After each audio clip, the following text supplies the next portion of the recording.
பிரபஞ்சக பசி உணர்வே இந்த உடலினுடைய பசி உணர்வே உங்கள் துணையோட நிகழ்ச்சியை துவங்குகின்றேன்.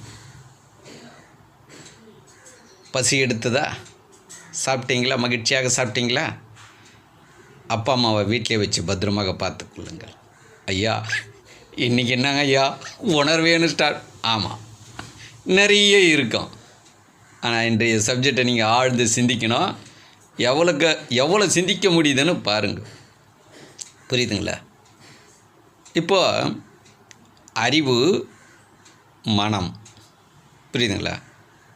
உணர்வு, மனம், சிந்திப்போம் இதை பற்றி. புரியுதுங்களா? அறிவை பிறரிடம் படிக்கலாம் மனதின் மூலயமாக. குருநாதர்கிட்ட படிக்கலாம், அறிவுபூர்வமாக எல்லாம் நீங்கள் இயங்கலாம், அறிவுபூர்வமாக பேசலாம். அறிவுக்கிட்ட போனீங்கன்னா நிறைய இந்த பிரபஞ்சகமே அறிவால் இயங்குதுன்னு கூட பேசலாம் நீங்கள். புரியுதுங்களா? ஆனால் ஒன்று மட்டும், அறிவு 50% நல்லது செய்யும், 50% கெடுதலும் செய்யும். என்னை பொறுத்தளவுக்கு பிரபஞ்சகத்தில் அறிவு கிடையாது. அறிவின் மூலயமாக பிரபஞ்சகம் இயங்கவில்லை. ஆனால் ஒரு காலகட்டம் சிற்றறிவில் நான் வாழ்ந்து கொண்டு இருந்தேன். அறிவுதான் சிற்றறிவு.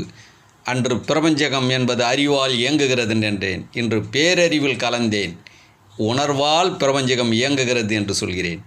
அதனால்தான் அறிவை பிறரிடம் அறியலாம், என்ன ஒன்றாலும் சொல்லலாம், என்ன ஒன்றாலும் ஏமாற்றலாம். புரியுதுங்களா? அறிவு பிரகாரம் நீங்கள் உயிர் வாழ முடியாது.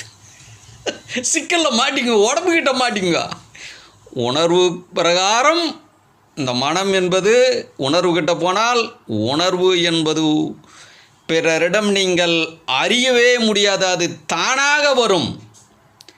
குரு சொல்லி உண்மையை உங்களால் அறிய முடியாது. இதை மட்டும் புரிந்து கொள். நீ என்ன உணர பண்ணலாம், நீ என்ன உணர மற்றவங்களை ஏமாற்றலாம். ஆனால் உங்களுடைய உடலையே உங்களால் ஏமாற்ற முடியாது. அறிவு பின்னாடி எவ்வளோ போனாலும் அத்தனையும் கட்டி விட்டு உணர்வுகிட்ட வந்தே தீரணும். உணர்வே ஆதிநிலை. இதை ஆழ்ந்து சிந்திங்கள். இதுக்கு மேலே இது சம்பந்தப்பட்டது வரும். அற்புதமாக பயணிக்கலாம்.